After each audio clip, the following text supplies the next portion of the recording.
Welcome to LOA Today.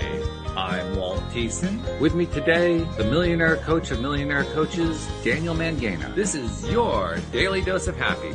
We are so happy you decided to join us today. And Alex Standy is particularly disappointed because her internet isn't working. She wanted to be here. Oh, man, that would have been so great to have the three of us back. But Dan Mangena is back after, what is it, like 9 months, 10 months? It's been a while. Yeah. It's been a bit wild. My travel schedule's been a bit crazy. And I cut my working week down to 3 days. Really? So I'm normally traveling on the back end of the week. I've been traveling. I've been I'm generally not in the same place for more than about 2 weeks. Oh, okay. All right. Yeah. But tonight you're connecting to us from Dubai, where it is currently 1 o'clock in the morning. Talk about being committed, man. Oh, wow. Yeah. Well, I did say I did make it, and I didn't, because everything's I didn't want to move it and then have to move it again. It's like, let's do the thing. Which would be kind of hard anyway, because we get so booked up now that it's just almost impossible to move things. So that's a good thing. I'm definitely in a decent time zone for the next one. So. Oh, that's good. That's good. Yeah. And Alex, I know, is going to want to be here for that as well. But, this is actually good in that, I mean, we haven't seen you in so long, and you've been world traveling. You've been doing all kinds of stuff. We need this major update. What's Dan Mangena been doing for the last 10 months or whatever it is? Well, we finished filming the documentary, which was really exciting. We're doing the musical score for that right now, but the final cut, I think the team have done. Signed the distribution deal, so that's going to be on Amazon. Really excited about that.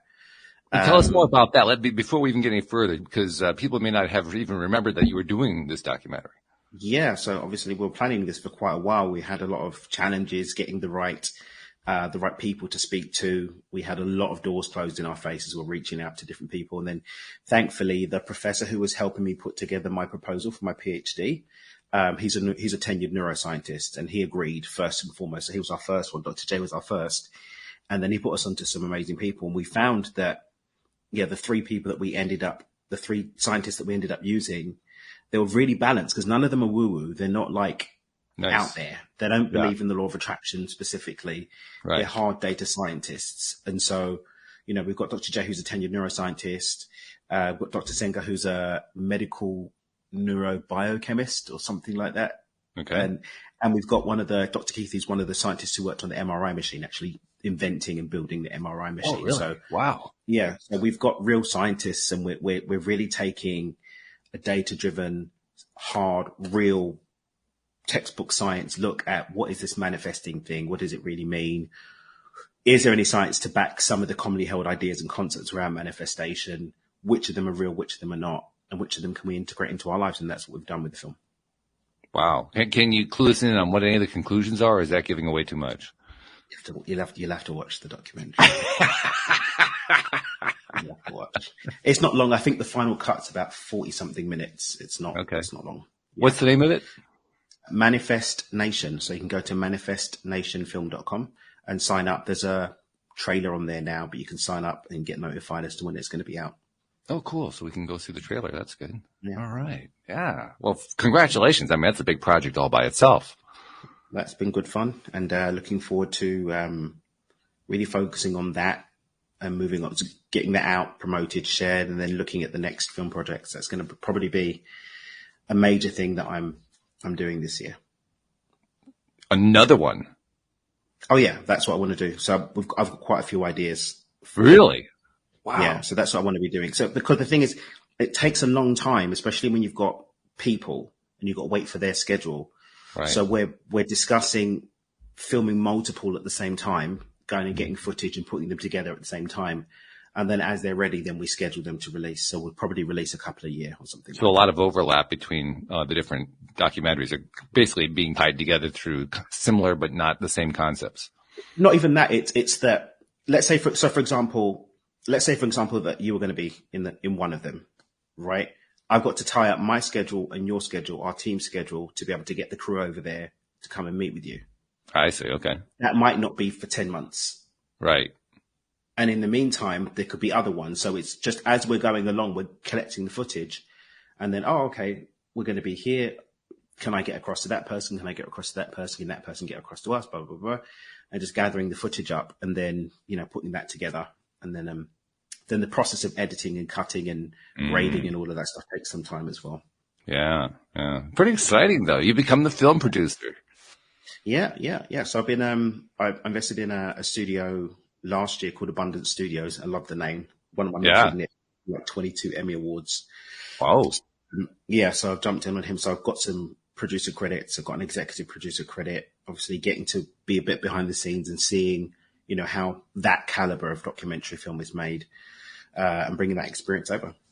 Yeah. Pretty exciting. All right. So there's one thing you've been working on. Give us some more cues. What else have you been doing? Yes, signed a deal with Simon & Schuster's imprint to re-release my book, Step Beyond Intention, last spring. We finished everything on that now. The final stages on getting ready to release that. So I'm going to be big, going big with re-releasing that book. Do you have a planned date for that re-release? Waiting to hear from the publishers on that, but it should be this first half of the year, maybe second quarter. I think we should see that. Okay, good. Coming up. So excited about that. It'd be good to, just have a real publisher, because obviously I've always self-published. So having, a real publisher, being on a real publisher's website. So yeah, that's really exciting. Really exciting. What are the differences between self-publishing and working with a big publisher like Simon & Schuster? It's really annoying because, you have to wait for them for everything. It's like what I do, I remember my first book, it was done and dusted in 30 days and out, done. Right. Like I had the idea, I wrote it, edited it, got the covers designed, got it done, put it out, boom, it was in 30 days.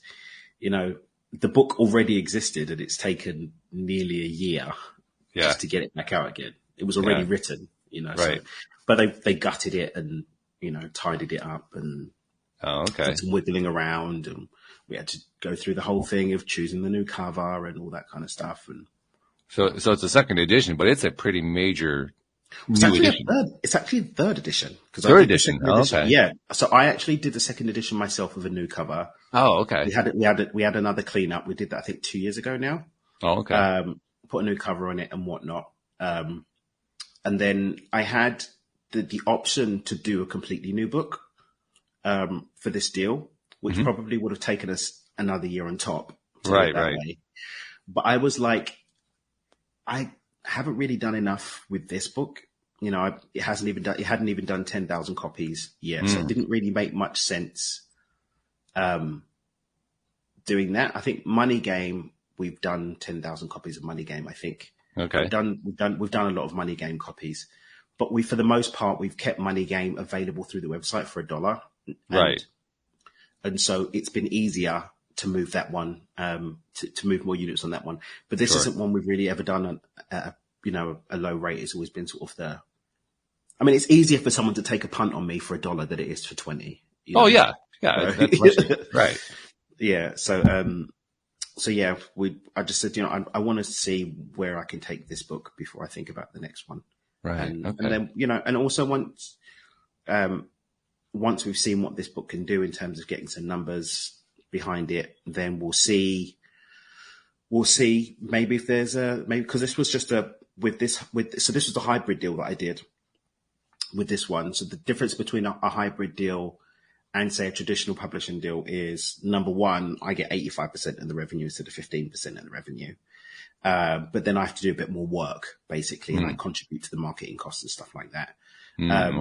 But they've got an amazing network. They're tied into like thousands of libraries, and they can put my book in airports and all that kind of stuff. And so looking forward to seeing that happen. And then I don't know, it was just a one book deal. I'm not obligated to do another book with them, but we'll see. Maybe this will get some attention of someone else, and we'll see. We'll basically see what happens. Yeah. Well, anytime that you're putting yourself out in a big way like this, because that's what this is. This is a big launch compared to what you would do with your own self-publishing thing. Yeah. That's going to be big. No matter what comes out of it, it's going to be big. It's going to be a bigger result of one kind or another. Yeah. And also it qualifies for other lists. This means I'm I'm touching as much wood as I can, but I qualify then for like a New York Times list or an editorial list because it's an actual publisher versus it being self-published. So we'll see. We'll see what happens in terms of getting. Now, I'm curious with somebody like a Simon and Schuster. Obviously, when you self-publish, that's a completely different deal. When you're being considered, first of all, being considered by a Simon and Schuster is a big deal all by itself, and then you actually cut a deal. What was your sense about what they were liking about you that made them decide, yes, we're going to flip the switch on this one? Well, the good thing is because we went through an imprint, which is like a sub publisher underneath Simon and Schuster's, so it's a bit easier. And this is one of the things, anyone who's aspiring to go for a deal, like a publishing deal, first and foremost, like unless you've got a specific reason to, don't bother. If you just want to get a book out because you're going to be doing all the legwork anyway for the most part. Just because you're with a publisher doesn't mean that automatically you're going to sell loads of books. They're still going to be pimping you out to go and do all of the promo. Right. So, we've already started to marshal my marketing machine, reaching out to some of the podcasts I've been on. I've been on hundreds of podcasts, so reaching out to those guys saying, hey, I would love to come back. Blogs that I've been on and all that kind of sort of thing.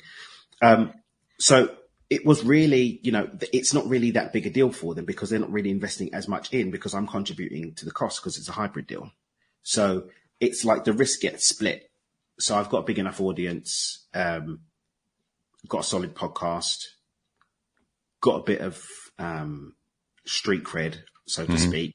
And then I'm kicking on the cost anyway, so it wasn't really that big a deal. So it was it's still not a walk off the street kind of situation, but it was definitely an easier thing to do than say walking up to, I don't know, Penguin and saying, hey, give me my $250,000 check. Like there was no advance. I didn't get an advance check or anything like that, So, right. Yeah. Very interesting though. Okay. So we got the documentary, we got the book being re-released. What else is going on? That's really it at the moment. I've been really busy because there's other entrepreneurial activity that's been sort of taking a bit more of my attention. It's one of the reasons why I'm traveling around a lot at the moment. It's not really been this work that's been the primary focus of my time.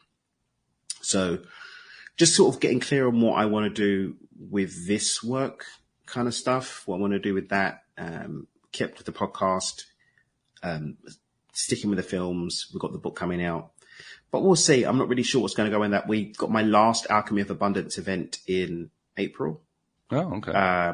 I've got a retreat that we sold out for the first week in June. That's going to be the last retreat for this year. I'm not going to be doing any more in-person events this year. Wow. Okay. I'm definitely not going to be doing Alchemy of Abundance as is. But we'll see what 2024, 2025 looks like. And I just want to solidify, to play catch up because there was so much movement that happened in a really short period of time. I didn't really get the opportunity to breathe and sort of soak it all in and catch up with myself, which is what I'm really doing at the moment. It's taking a beat, playing catch up, letting things sort of settle, and then seeing where we're going to go next, in terms of what opportunities are there, what's resonating, not just with the people that I get to serve, but also with me. Like, what do I want to do? What am I enjoying? I may really not enjoy doing the whole major book thing and doing the book tour thing. I might not enjoy it, so I might not do it. I may fall out of love with the filmmaking process after getting this one promoted. I don't really know. And so I'm not making any commitments beyond those few steps. But what you are doing is entrepreneurially playing. Oh, yeah. Yeah. But I mean, I've never had a job really. I had a job in a call center for 6 months in my 20s, and I worked in a cinema for like a summer and like a couple of school breaks in my teens. That's it. I've never... Yeah. So all I know is really entrepreneurship, going out there and doing it for myself. And so, but I mean, my point is, it sounds more like play than it does like work now. Oh yeah, but I don't really do anything that too worky anyway. Like if you're going to design your own job, why are you going to design a job you don't want? That doesn't really make much sense. This is true. This is very true. Yeah. But there aren't that many people who can say they've actually achieved it, who've actually gotten there. And that's what's so cool about it, because you've gotten there. Yeah. But again, I give credit to the fact that I've had quite a long run up. Sure. I think my first business, I was laughing with Olga about this. when was I laughing with Olga about it? Because Olga's daughter, Ariana, is 7. And I already had my first business by the time I was Ariana's age. I was already I'd already started my entrepreneurial journey by that age. And so it's funny when I see Ariana, this little human, I'm like, oh my gosh, I was already making bank at your age. That's really weird. And so, so yeah, I've had a lot of years. So I don't doubt, and I completely understand why for a lot of people it doesn't really come together, because it's not a straightforward, easy path. It can be. I mean, you're a business owner. You know what it's like having to juggle things, and you've got to make this happen, and then that comes up and that happens, and you're firefighting, you're solving problems every day. It's not for everyone. It's not, no, and it is a challenge. It also can be. It can be exciting, it can be terrifying, and it can be anywhere in between, really. Mm-hmm. Yeah. I'm also curious though, because you have been doing so much travel, and I asked myself. I mean, I remember when you were telling me last year that you're going to be doing a lot of travel over this past year, which you've been doing. I asked myself, is that something I would want to do? And I didn't really know what the answer was, but now that you've been through it, what do you say coming out on the other side? I love it. I love being on a plane. Like, I'm excited about my next plane trip. That's cool. Yeah. But, all of the places that I get to go to are places that I like to go to for the most part. I don't like here. I've been coming here since 2003. Something like that, 2003, 2004. So for 19, 20 years, I've been coming out here. Yeah. So I know the lay of the land. I've been out here since before the Palm Island thingy existed. I saw them making it, spitting the sand out and making it all those years ago. So, it's a joy for me to come and hang and do the thing. Is it a challenge from the perspective of your family life? Well, I mean, it's actually good, because since the separation, having the breathing space is actually really good. But one of the things I've done, I've worked into the schedule, having dedicated time that I am located in the same space as the family. Okay. So that actually works out better. That's good. Okay. Yeah. It sounds to me like you've been actually spending the last year not so much doing a lot of creating, although there has been quite a bit of creating going on. It's more like consolidating what you've been doing for a number of years. Yeah. A lot of things have come together. I mean, I just got welcomed to the ranks of the Transformational Leadership Council a few weeks ago. Tell us about that. The film The Secret was filmed at a Transformational Leadership Council meeting. So 90% of the people in The Secret, I would say 70%, are from the Transformational Leadership Council. Jack Canfield put together that council in 2005. And since then, he gathers thought leaders and leaders. And they meet a couple of times a year. They network, they uplift. And I went to the first event my first event as a guest in January. And then I was invited to join. So it's really been quite an honor. It's like all my heroes, basically. Yeah. So that's been something that when I was reading The Secret, watching the film, however many years ago, I wasn't expecting that I'd be hanging out with those people, having breakfast with them, and then asked to be one of them, So that was really cool. So there's that, obviously, having the film out, the podcast continues to do well. We'll see what happens with the book and so on and so forth. But yeah, it's been a ride. It's definitely been a ride. One thing I've always been curious about, and we've actually had a couple of people from The Secret on in the last couple of years, so I've had a little bit of a dabble in that now. But I've wondered what it was like to actually interact with people who are well known to the world, at least to those in the world who have been aware of the movie The Secret. And my suspicion is that it's like anybody else. You find that they're humans with strengths and weaknesses and honestly, quirks and all kinds of stuff. The TLC is perhaps the loveliest group of humans I've ever had the pleasure to hang out with. Really? Yeah, they're just amazing. Like, I was uplifted, rejuvenated. I was on an energy vibe. I was on a vibe high the entire time. Nice. Yeah. Wow. Any stories you can tell? No. I could tell you, but I'd have to kill you. I get it. And then I would be killed as well. Are just amazing, amazing, amazing people. I'm just really grateful to Jack and to Patty and the gang to bring together those awesome humans. I'm just really grateful, really humbled, really honored. If you could point to one thing that had the biggest impact on you through those associations you built, what would it be?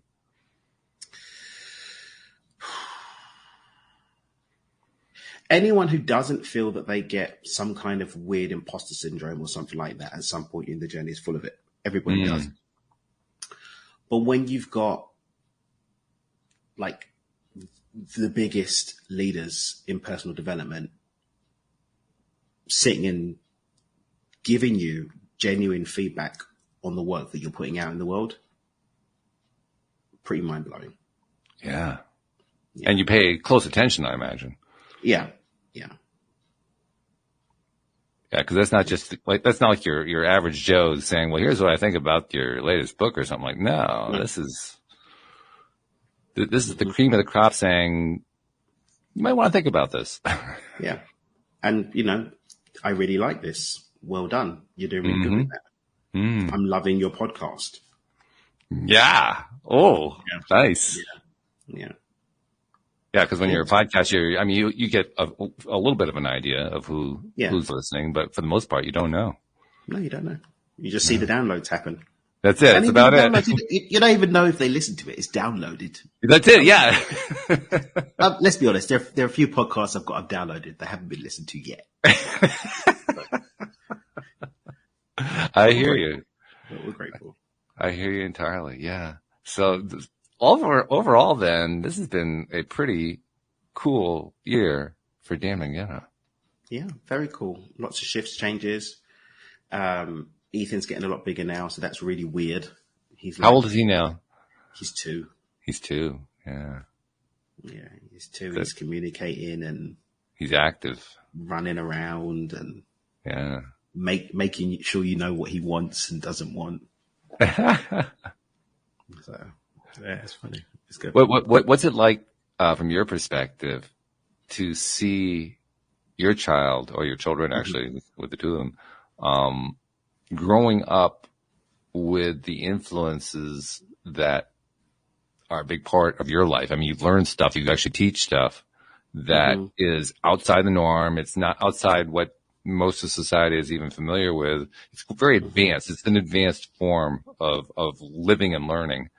And you're seeing these kids of yours growing up in that atmosphere. What do you think about? When you see them, when you see the way that they respond, the way they interact and so forth, what do you think about?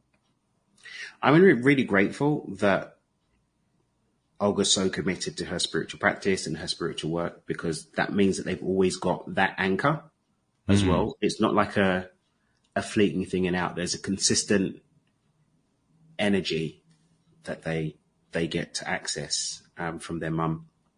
So I'm really grateful for that. But I think one of the things that comes up for me personally, as you say that, is doing my best, and I do my best to stay on top of this, to not allow my journey to become too big influence on their journey. Because I have done a lot. I've been doing this for 20 years, and I've had taken a lot of hits, taken a lot of bumps. And so there can be a desire at times to want to ensure that they don't have to go through any of those bumps, but it's their journey. Yeah. And so, yeah, you get where I'm coming from? It's making sure that that they still get to have their journey, regardless of what I have to contribute to it, allowing that to be a resource for them and not like the thing that's telling them how things have to go. Right. Yeah. Well, that's obviously very insightful, because it would be very easy for you, if you really, really wanted to kind of impose your lifestyle on them in a sense. Yeah. And it's not like it's not like I'm imposing drugs on them. It'd be, you're going to meditate. You're going to do this. You're going to be positive. Have you listened to LOA today? Have you done it? Go to your room and go and be positive. Yeah, I can't quite imagine that one, to be honest. Yeah. But staying away from that. But even so, what you're also recognizing and demonstrating is that you could kind of mess up the journey, and you understand the importance of people making their own mistakes. I would say I could rob them of their journey. Okay, that's a good way of saying it. Yeah. Yeah, and a big part of the power of an empowered journey is actually having the journey. Yeah. Having the quote unquote mistakes, having the things that happen, going through those things. Mm-hmm. So yeah, do my best to not rob them of that. If you were to evaluate yourself, how are you doing?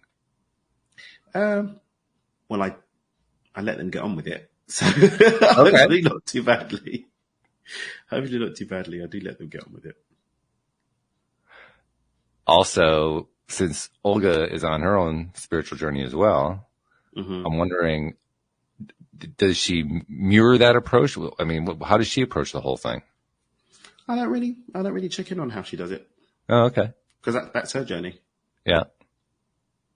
So her journey as a mum is her journey as well. Otherwise it's just the same with me trying to impose how I'm choosing to experience my relationship to them with how she's going to have hers. Okay. Yeah. Well, I mean, different couples, different groups of people have different ways of interacting. I know in my own case, I'd be kind of curious. I'd want to find out just because I was curious, not because I wanted to influence something, but that's not going to be true for everybody. So that's fine. Yeah. Yeah. I'll just let them get on with it. It's their dance. So, all right, now we got a kind of a lay of what's happened over the last year and what's going on kind of generically within the Mangena household. What's coming up this coming year? The documentary is going to be coming out. I don't really know besides those current projects. But you have intentions. My intention is to get these things done and then see what opportunities sit on the other side of it. It's one of the reasons why April's going to be the last Alchemy of Abundance, not planning any of that. We're not doing any more retreats or any other events. We're not even planning any virtual events or anything like that. Nothing.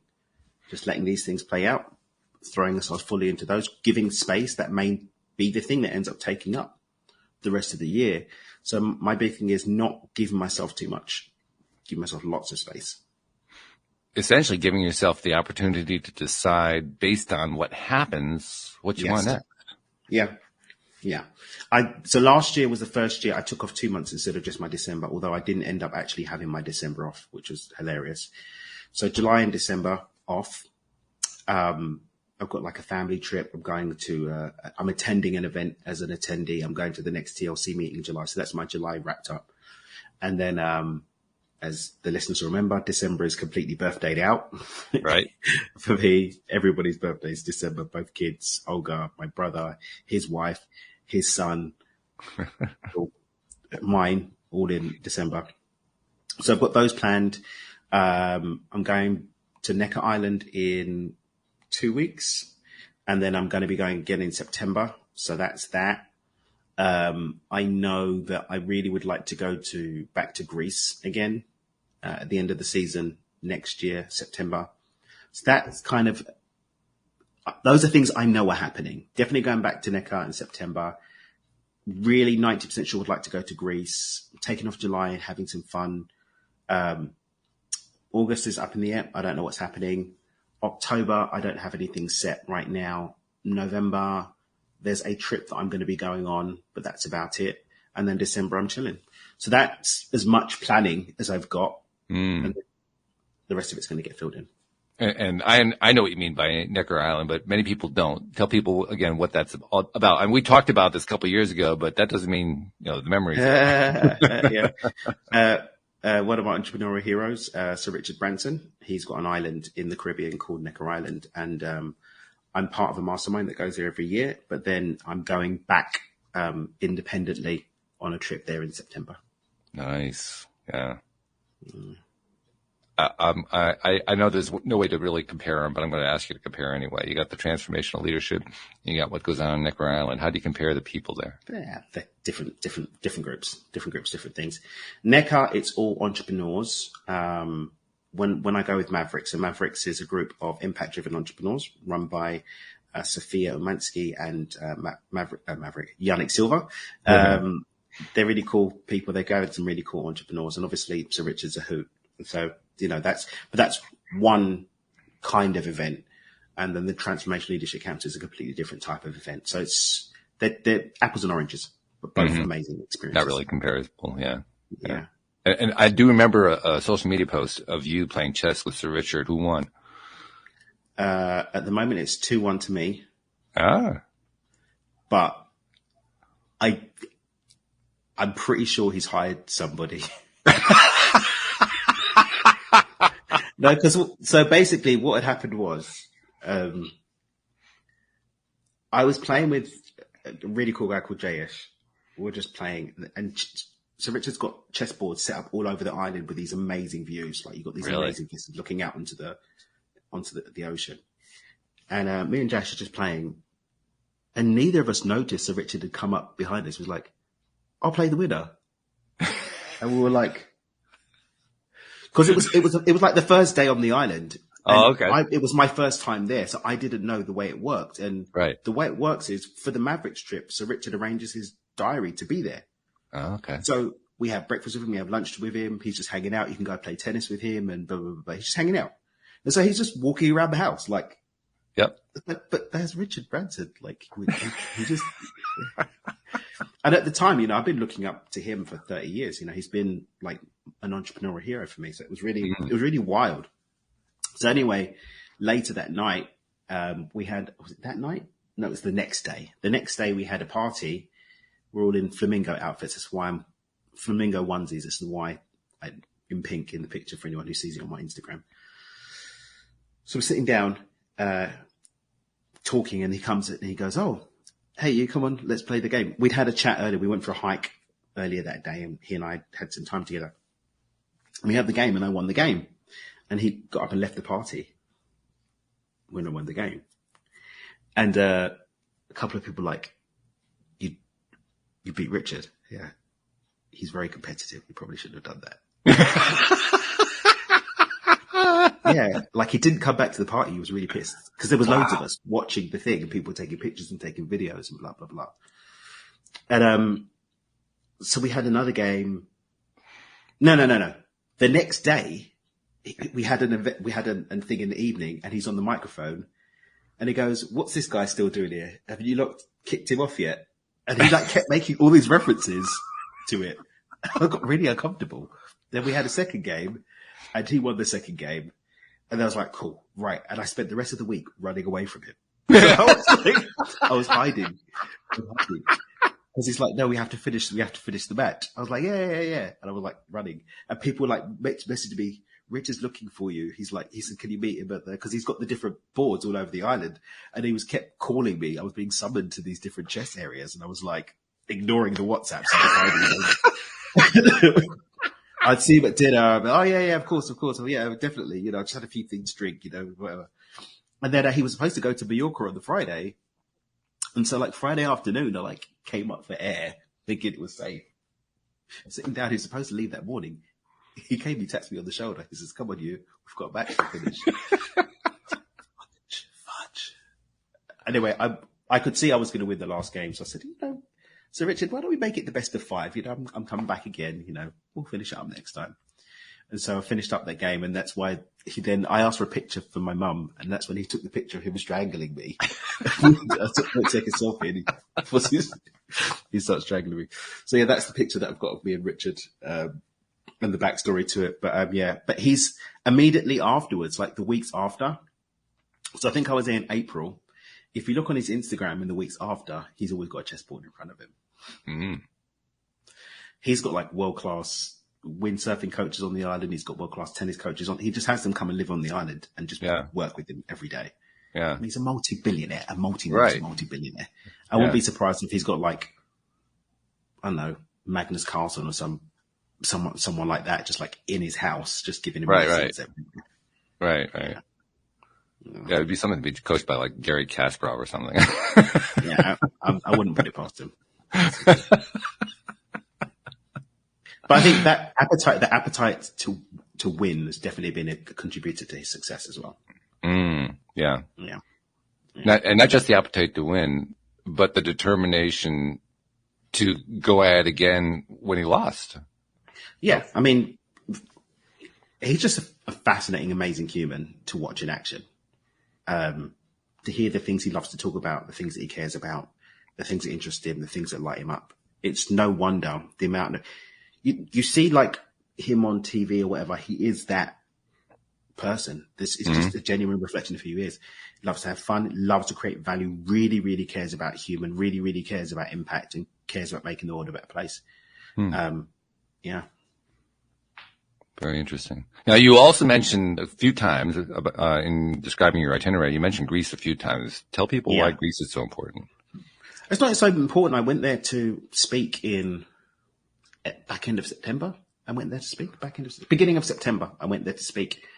Last year, I went to Athens. I then went to go meet some friends on an island called Spetses, which was amazing. Loved it. I was speaking on Santorini, and then I went and checked out Mykonos afterwards. I was there for about a week. Mykonos, just relaxing.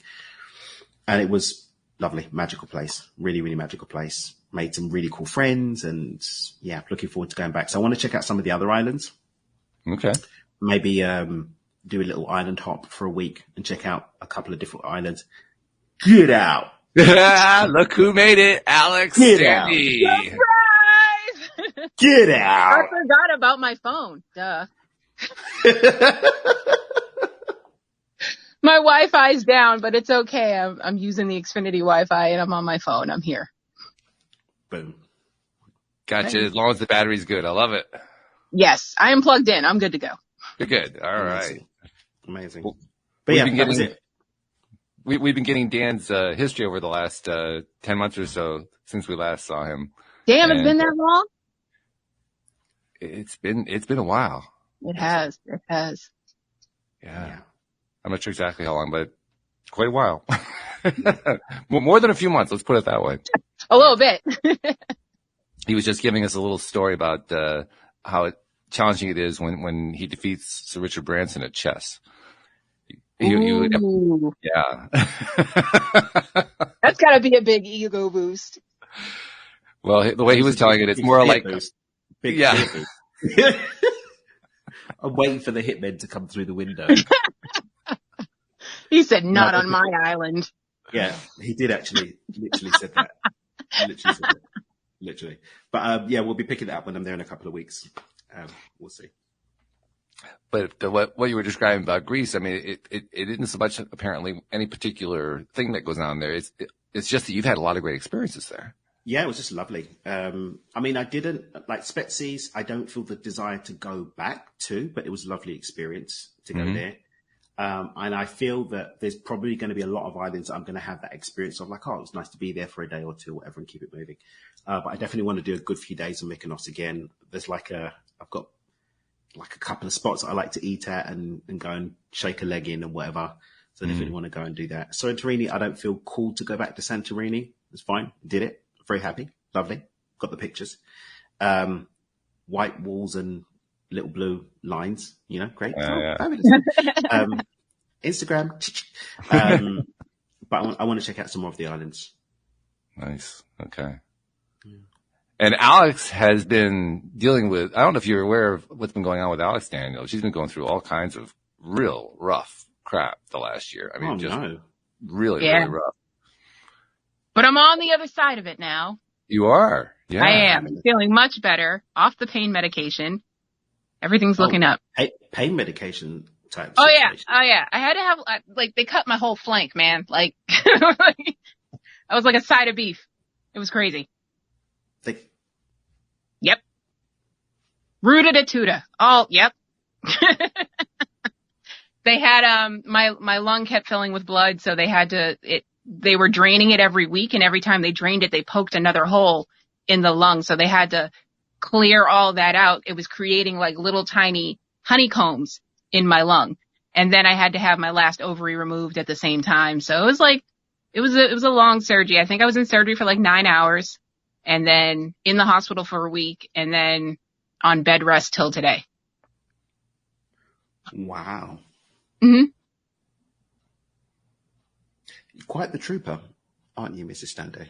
I have to be, because it's either do it or die. So those are my only options. Yeah. You know, that sounds like quite the applicable opportunity to become the trooper. Mm-hmm. I agree. Well, good to see you on your legs. Thank you. Good to be on them. And de-honeycombed. Honeycombed, yeah. Yeah. I mean, I haven't seen her much either, to be honest. I mean, she hasn't been on lately just because she's been dealing with all this stuff. Yeah. Quite understandable. So there's days where I think I'm okay, and then it's like 3:00 creeps around, and I'm like, it's not going to happen. It's not going to happen. Yeah, but I don't think anesthesia's quite aligned with doing a podcast. No, it's definitely not. Definitely not. And lung comb removal. Lung comb. And StreamYard. I'm not sure that they're quite compatible. But you know me, I'm still going to try. I salute and you I was for that. telling Walt, I was like, if I didn't have a roommate in the hospital, I would have been here. But I didn't want to interrupt her. She's over here healing from cancer. I'm just going to keep my mouth shut. So. Yeah. You thought my 1 a.m. podcast was dedication. That's dedication there. It is. That's dedication. I'm surrounded by very dedicated people. I'm loyal to a fault. Yes. But thank you for not and just being dedicated to your health. A lot of people yelled at me, so I had to sit down. Thank you, yellers. Thank you, yes. Kenny was like, listen, I know how you are, but like, stop trying to do it all yourself and sit down. And then I physically just couldn't get up and do it. So I was like, all right, I'll sit down. Good. Well, yeah, that's the one thing that's better than getting that advice. It's following it. Yeah, it was hard because I'm very like, oh, I'll just do it. Oh, no, you're not doing it right. I'll just do it. And then I couldn't. So I had to get over it. Essentially, you realize there are limits to how far you can go. Literally. Mm-hmm. And it wasn't far. and they were hard limits too. They weren't hard like limits. Theoretical limits. They were, real physical limits. Yeah. Like I just took my first by myself shower the other day. I was very proud of myself. Wow. Yeah. But I like the way you said that you're on the other side of it. That's the first time I've heard you use those words in a long time. This is the first time I felt it in a long time. Yeah. I literally woke up the other day and I was like, I'm in a good mood and I'm not in pain. I feel great today. Ooh. So I just started journaling about how grateful I am that I'm not in pain anymore and I'm over it and blah, blah, blah, et cetera, et cetera. Yeah. That gratitude journaling is powerful stuff too. Really is. Really is. I mean, when you were doing it, were you finding yourself, I'm not a big journaler. You know this about me. Me either. I'm not big into journaling. I tend to journal when I'm in pain more than anything else. But I do find that when I'm doing the journaling and I'm doing it successfully on something like the gratitude, something I'm feeling really good about, it accelerates things. I mean, it does. Momentum just kind of takes off. Mm-hmm. You get that same experience? I did. I felt like I was getting better faster as I was becoming more grateful and aware of how grateful I was. And we're talking like, minutes and hours, not days. Yeah. Yeah. Which is pretty cool. It's nice to see. It is. It's wonderful to see. It's wonderful to see you. Perfect. Just but period. Like, we talk about this all the time, but to like experience it yourself in real time, it's eye opening. It reinforces, doesn't it? It does. Yeah. Yeah. Like when you go through an experience like this, it's almost that this is the kind of thing that leads people to want to write books and become coaches or things like that. Because they say, oh, I get this now. Yeah. I've been posting about it and a lot of people are like, the book you're going to write I'm going to read the shit out of it. I'm like, I don't know if I'm going to write a book. I'm probably just going to It might make it into a stand-up routine. It might, at the very least, it'll be out there somewhere. Yeah. But I have been posting about it, getting the awareness out there for this disease and doing a lot of good stuff. Have you been getting, fellow travelers on the same kind of route reaching out to you? A lot of the people I get are from other countries and don't have the good health care. Mm-hmm. So like this one lady broke my heart. She's like, I'm already in hospice. I give up. There's nothing I can do. What country? I was like, you're 27. Why are you in hospice? She's like, 'cause where I'm at, there's nothing I can do, and I can't afford to come to America. What country was she in? I don't remember. That's wild. Yeah. It's really funny not funny to me, haha, but like strange to me that we humans commoditize keeping people alive. Yeah. And women's healthcare is at the bottom of the list. Like I've seen a couple of these shows. What was I watching? I can't remember what I was watching. And it's like, yeah, oh no, sorry. I've got to take care of my shareholders. I can't give you that medicine, but it's going to like save lives. Right. Whoops. Yeah. Whoops. Oh, well. Yeah. Literally. Yeah. I think some things should be left out of the profit. But the thing is that the profit motive does lead to people creating cures for different diseases and different innovative ways of doing things. But then the profit motive also means that the pricing of it is going to mean that not everybody gets it. Yeah. Catch-22. Yes. Mm-hmm. Yes. Do you think of a solution? Who, me? I don't have a solution. I wouldn't even know where to start. No. Cause I can't even say like Canada has free healthcare, but like I follow this TikToker whose husband had a brain injury and she had to send him to America to get care because even though the healthcare is free in Canada, it sucks. So it's like you get what you pay for. You know what I mean? Yeah. I mean, I've always used private healthcare for as long as I can remember. As soon as I've been making my own money my entire life. I don't think I've ever healed. I mean, there's been a couple of times I've had to go to an emergency room or whatever, but I've never leaned on public health care. I've always had some kind of private healthcare plan, or been in a country where you've got no choice. You don't live here, so you have to pay for it anyway. So, It's a challenging problem for sure, and a lot of people have been trying to figure out how to resolve it. So I guess when I asked the question, any ideas on how to fix it, I knew what the answer was. But hey, you never know. You throw it out there, maybe you get something back. I mean, somebody might have a solution. I mean, at the end of the day, if you're going to bring something into free market, then it has to. But I personally, and this is controversial, I think the issue is that as a global economy, we're trying to walk the line between pseudo-communism, stroke welfare state, stroke managed economy, and then free markets. It's like, which one are you going to, in one economy, you're going to have some pockets, oh, we're going to regulate the hell out of it, and we're going to legislate it, and we're going to tax it, and we're going to do all the things. But then you want it to have the efficiencies of a free market. Right. It's like if we had a purely free market, then people would get, the market would decide what the value is. But when the reason why we've got like the plutocracy that we've got in the US, for example, like a small group of people are making the rules when actually there's more people. And if all of the people were allowed to make the rules in a purely free market, you wouldn't have the plutocrats. You wouldn't have a small group of people with all of the power because there's more people. And so they will be deciding. And if the masses are deciding, then guess what? The stockbrokers and the people who aren't really adding value aren't the ones that are going to get paid more. You would have better pay for people who are actually adding value, because society would say, well, teachers are important because they're the future of our children. So we're not going to leave them at the bottom of the pile.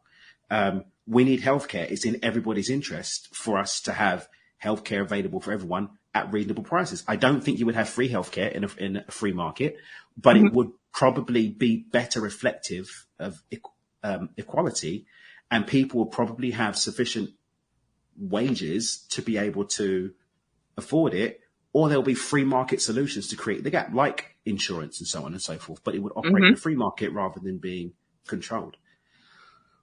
Anyway, that's my extreme perspective. Yeah, that's great. I love it. And of course, it also begs the obvious question, because it always will, and there's no way to get around this. How do you get there? And that's what's, I think that's some people for years. I watched. I mean, you were a libertarian in your former life. Oh, so yeah. You know what? You know the tree I'm barking up. But I mean, that's why I know that the question I was asking was ridiculous. America isn't a democracy. It was a republic. Like, right. And people like, we throw these words out and not even really knowing what they really mean. You know, like there are these specific forms of government have different ways that they operate. It's a republic. Mm-hmm. And yet it's sort of been hijacked into an apparent democracy, but actually it moved from a republic over into a plutocracy. And that's why you've got a small group of people who have all of the power, which happened in Rome. It just took Rome a lot longer to get there than it did America.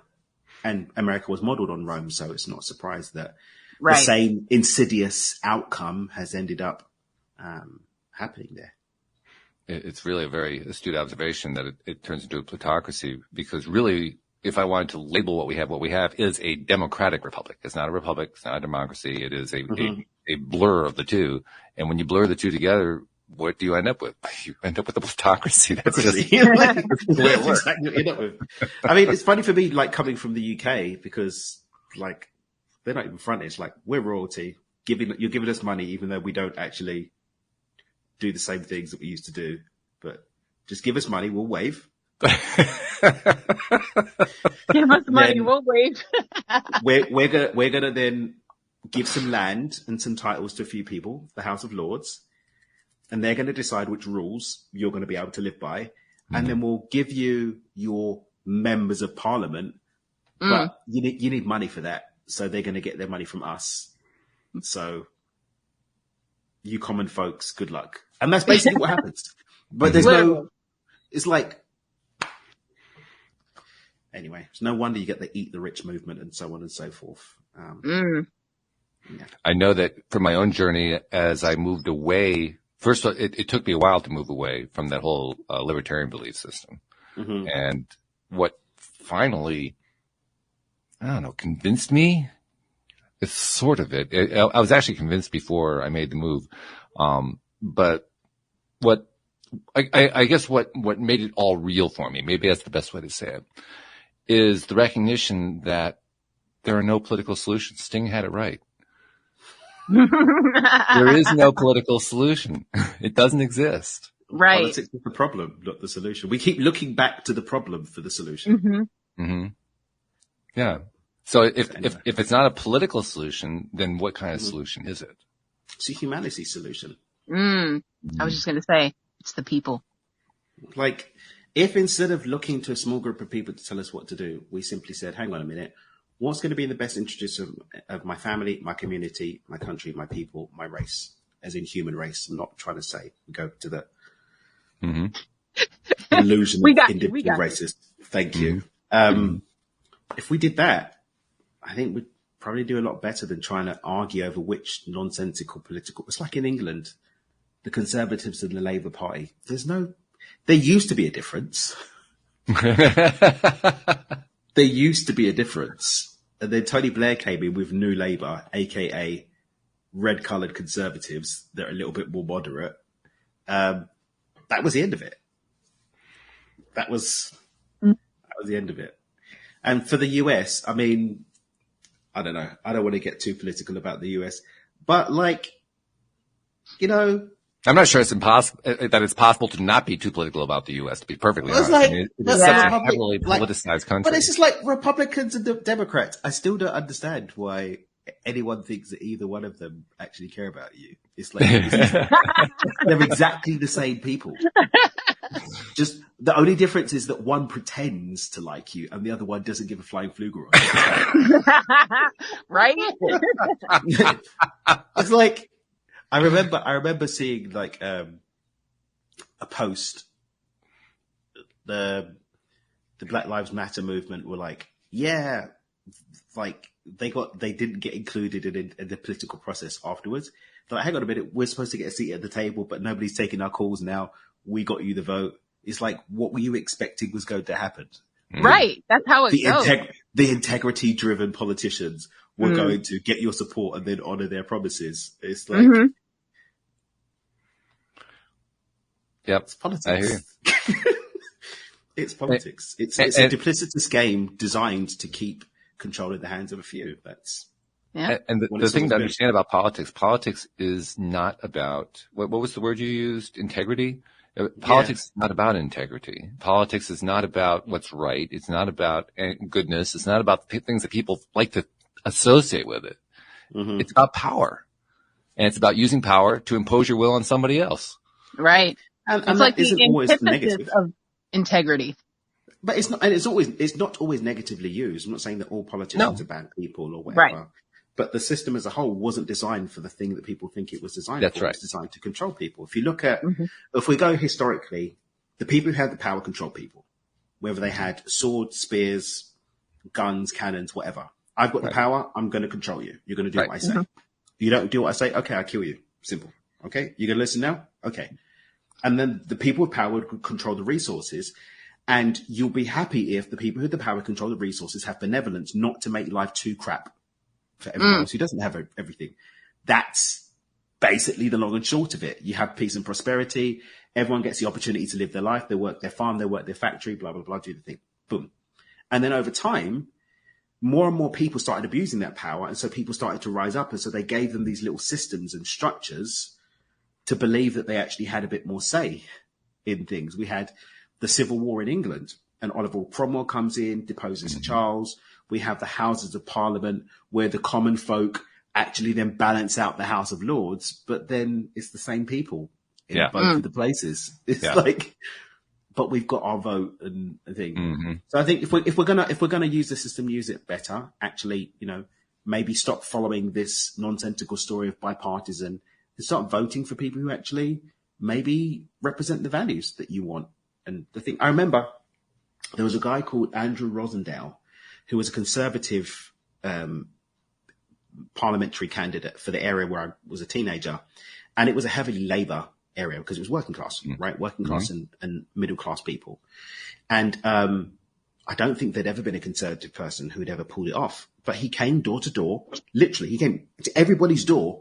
They would come to us and say, hey, I want to represent you. Tell me what it is that you're looking for so that I can represent you properly. And he won. Because he actually, I genuinely believe that he did care about what he was doing. But he went around and met with people. And that's how it should be. But most people aren't doing that, Right. No. Well, let me say most. I haven't seen much evidence of people doing that. Let me put it that way. I haven't seen much evidence of people doing that. Mm-hmm. And there are quite a few who do that, but I would agree that it's not widespread. It's not the norm. Well, I mentioned earlier about how I came to the conclusion that Sting was right, that politics doesn't have any answers. But that wasn't good enough. I need to ask myself, so where are the answers? And that's what enabled me to complete the journey away from that libertarian philosophy I used to have. When I realized that the answers are within. That's what we talk about here on the show. Mm-hmm. Yeah. And when we learn to make that connection within, that's where the true power comes from. The political power, it certainly exists. But isn't it interesting that political power always falls flat in the face of internal power? Yeah, because it's an external. And I think where the political power derived from people surrendering their power into the political power. We still give the political power its power from our personal power. Instead of diverting it inwards, we divert it outwards. Mm-hmm. Yeah. Whereas when we go within and trust within, which takes some doing, takes some practice, learning to trust within. And when we do that, funny thing happens. We find we have less interest and less need for that external political, that matrix, really. It's what it is. It's a political matrix. Mm. Right. Yeah. So that's how I made the journey. And I can't say I've made it 100%. There's still that little piece of me that, checks the news every once in a while. But for the most part, I've left it behind. I do it for entertainment, though. I don't do it. I wasn't going to say that. I do. But I do the same thing. I think it's nice to be informed. It's nice to be informed, but I'm not informing myself as to what's happening. I'm informing myself as to stories going on about what's happening. Yeah. I'm kind of the same way. It's a little bit embarrassing because finding entertainment in the traumas of the world just feels creepy. But there is some. Yeah. I mean, otherwise there wouldn't be reality TV. It wouldn't be. No. That's why I continue to be amazed at just how drawn we humans are to drama. drama and trauma, both of them. Mm. That's a word. It's like, it's more powerful than television. And television of course uses it all the time, right? But drama and trauma are probably the most powerful external influences in existence because people just can't take their eyes off of it. Mm-hmm. Yeah. Agreed. I'm still coming to terms with that one. I haven't quite figured that out entirely. Mostly I have, but not entirely. And maybe it's sad but true. What was that, Daniel? And maybe we never will. We may never, yeah. Well, what I do now, I know this for a fact, is this has been fun. We got the crew back for the day, and it's going to happen again next month because we're going to get you back. Yeah, and I'm definitely going to be in a reasonable time zone. That's good. Yes. No more 1 a.m. stuff. No, that doesn't work. 1 a.m. Oh, it's 1 a.m. where you are? Good morning. It's 2 a.m. now. Good morning, sir. Good night, because I'm about to hit that sack. Like I don't blame you. Body slam. Well, we appreciate the fact that you stayed up with us, so thank you so much for that. Yeah, and we appreciate that Alex is doing so much better. Boy. Yes. Thank you. Yeah. Alex is better. High fives for healing. Yes, high five for healing. Love it. Love it. Love it. And I felt all the good vibes and all the prayers. They helped me heal faster and with a lot less stress and anxiety. Felt them all. Thank you very much, everyone. Wonderful. That does help, doesn't it? It does. It does. It's almost like it rebalances you. Yeah. Right? It lets you know, like, where in the world you matter. Yeah. Mm. It's nice to know that you matter. It gives you purpose to heal faster. Yeah. Well, keep the healing going. I'm on it. All right. I love it. So thank you, Daniel. Thank you, Alex. Thank you, podcast listeners everywhere. We'll see you all next time here on LOA Today. Goodbye, everybody.